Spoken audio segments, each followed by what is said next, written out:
সমষ্টিৰ বাবে আজিৰ দিনটো আটাইতকৈ এক মহত্বপূৰ্ণ দিন। অসমৰ জনপ্ৰিয় মুখ্যমন্ত্ৰী ডক্টৰ হিমন্ত বিশ্ব শৰ্মা ডাঙৰীয়াৰ বলিষ্ঠ নেতৃত্বত সমগ্ৰ অসমতে উন্নয়ন আৰু বিকাশে যি ত্বৰান্বিতভাৱে আগুৱাই গৈছে তেখেতৰ নেতৃত্বত।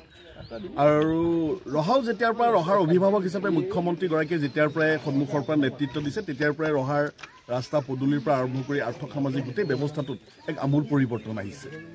যোৱা সময়খিনিত আমি প্ৰায় ৰহা সমষ্টিত 150 কোটিতকৈও অধিক টকা আমি ৰাস্তাৰ মাথাউৰি ৰাস্তা নিৰ্মাণৰ কাৰণে আমি মুখ্যমন্ত্ৰীগৰাকীৰ পৰা আমি পাবলৈ সক্ষম হৈছিলোঁ।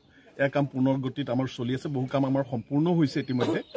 তাৰোপৰি যোৱা সময়খিনিত যেতিয়া বান বিধ্বস্ত ৰহা ৰাস্তা পদূলিসমূহ যেতিয়া নষ্ট হৈছিলে সেইখিনি সময়তে মুখ্যমন্ত্ৰীগৰাকীয়ে গোটেই সমগ্ৰ অসমতে 2.5 লাখ টকাকৈ 2.5 কোটিকৈ প্ৰত্যেকটো সমষ্টিতে তেখেতে আগবঢ়াইছিলে।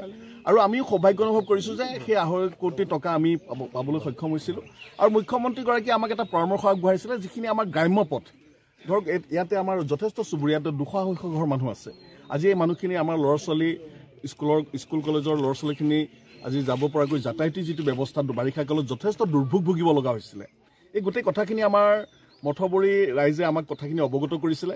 আমি ৰাইজৰ আহ্বানৰ প্ৰতি সন্মান জনাই ইয়াতে আমি সেই যিটো আমাৰ 2.5 কোটি টকা যিটো আছিলে তাৰ পৰা আমি 30 লক্ষ টকা আজি মঠবৰী এই গাঁৱৰ পৰা আমাৰ সাৰ্বজনীন শ্মশান শ্মশানলৈকে আমি গোটেই ৰাস্তাটো আমি ৰোলাৰ চেণ্ড কেবেলিং কৰি পেলাই এইবাৰ আমি দিয়াৰ ব্যৱস্থা কৰিছোঁ। ইয়াৰ জৰিয়তে বাৰিষা কালত আমাৰ কোনো স্কুলৰ কলেজৰ ছাত্ৰ ছাত্ৰী হওক ৰাইজৰ কোনো অসুবিধা নোহোৱাকৈ এটা যাতায়াতী পথটো আমাৰ সুচল হ'ব।